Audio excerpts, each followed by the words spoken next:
Makanya kata Imam besar, selama itu tidak nyata-nyata bertentangan dengan syariat Islam, kenapa enggak? Kemudian belum lagi program-program yang lain seperti kami punya apa itu yang sekarang itu yang metaverse, ya itu anak-anak itu bisa mendengar pengajian melalui ini Pak, aplikasi itu. Jadi seolah-olah dia benar-benar hadir, dia dengan temannya di sebelah bisa ngobrol. Itu agak mahal sedikit, yang nggak tahu saya ditiru itu mahal. Tapi yang ditiru itu semangatnya Pak, bahwasanya kita ingin membuat masjid kita itu semenarik mungkin. Dan yang lebih penting untuk karyawan Pak, untuk orang yang bekerja di Masjid Marbon, ya, itu harusnya mereka itu kalau sudah masjidnya sudah makmur, usahakan Pak orang-orang yang bekerja di masjid itu jadi lebih bangga daripada dia bekerja di tempat lain. Wow. Itu Pak, terutama dari penghasilan yang didapat. Bagaimana bekerja di masjid itu orang lebih bangga daripada bekerja di bank, bekerja di Pertamina, apa bekerja di mana. Itu yang kunci pada satu keberhasilan bagaimana masjid itu bisa makmur. Dan terus terang Pak, di Istiqlal juga banyak banyak masalah yang banyak problem.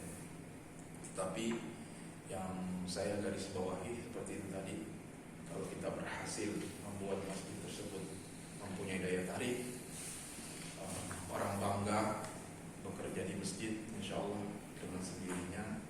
Dan satu lagi kepercayaan Pak, kepercayaan dari masyarakat, ya, transparansi itu sangat diperlukan. Itu hal-hal yang kadang-kadang membuat masjid itu, apalagi sesama pengurus ada yang berantem, merasa ada yang memiliki masjid, itu juga problem-problem yang ada di masjid masih ada Pak, yang seperti itu. Ya. Nah, hal-hal yang kecil seumpama ada ide-ide dari pengurus yang mau diterapkan, kalau dirapatkan nggak bakal jadi Pak kalau rapat ini. Memang di daerah itu harus dari inisiatif sendiri Pak. Kalau kita punya rezeki yang berlebih, kita seperti yang ada masjid di mana itu yang menyediakan teh ya, apa kopi itu. Di Cianjur sudah ada Pak. Alhamdulillah. Itu kan salah satu daya tarik Pak. Nggak ada artinya teh sama gula itu, tapi karena merasa jamaah itu merasa dilayani, ini Pak datang. Makin ramai. Kemudian ada masjid yang bisa nginap ya. Itu di Istiqlal belum bisa menerapkan itu, karena kalau disuruh nginap di Istiqlal berantakan. Ya, insya Allah nanti kedepannya bukannya cuma boleh, nanti mungkin dibuatkan hotel apa gimana. Kalau itu kita, karena di Istiqlal ini kan belum tertata dengan rapi Pak daerah penyangganya. Ini masih banyak orang saudara-saudara kita yang hidup di jalanan. Kalau kita biarkan mereka nginap di masjid itu, luar biasa itu. Kemarin aja masalah parkir liar itu kita kebagian. Parkir liar di luar masjid itu bukan wewenang kami Pak. Kalau dalam masjid oke. Tapi kalau udah di luar masjid itu yang motor 10.000 ya? Iya, 10.000 harus pasti pada kemarin itu. Itu tanggung jawab. Istiqlal nggak bisa melepaskan tangan, karena memang jamaah yang parkir itu kan jamaah yang mau ke masjid itu. Tapi kalau sudah di luar pagar itu wewenangnya di Dishub, Satpol PP dan lain-lain sebagainya.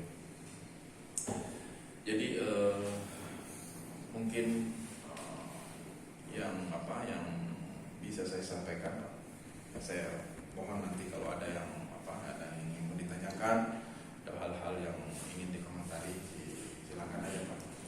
Yang jelas dari saya, pengalaman di Masjid Istiqlal ini sudah hampir 10 tahun Pak.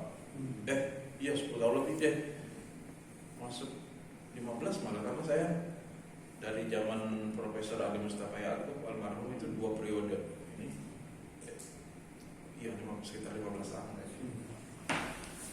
Ini kalau boleh tahu ini dari seberapa luas ini masjidnya? sebenarnya, dan itu karyawannya sekitar 300 itu mendapatkan asrama semua di sini. Oh, ya baik. Jadi begini Pak. Jadi masjid ini luasnya 10 hektar. Hektar. Luas bangunan itu 3 hektar bangunan masjid ya. Kapasitasnya 200.000, karyawannya kurang lebih 300 orang. Nah, karyawan ini tentu nggak ada mesnya, kecuali imam Pak ya. Imam itu punya rumah dinas Pak. Di samping diberikan perumahan sama imam besar pribadi itu mah ya. Ini dia punya rumah dinas di Kebun Jeruk. Imam dan muazzin. Itulah yang mereka antar. Kalau karyawan sampai sekarang lagi diusahakan untuk perumahan, belum ketemu. Tapi mungkin dalam waktu terdekat ini mereka dapat perumahan semua. Amin. Seperti itu. Kita lihat di muka sesi tanya jawab. Iya, silakan. Tadi menarik, terima kasih apa yang telah disampaikan. Selanjutnya masih banyak waktu sebelum nanti keliling ya.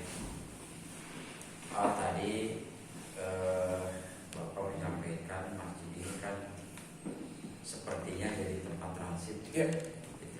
Masjid transit ya. Sebelum nanti dilempar ke yang lain, kita dulu banyak kegiatan yang kita saksikan di TV terutamanya. Kalau masjid ini jadi transit untuk demo misalkan, gitu ya.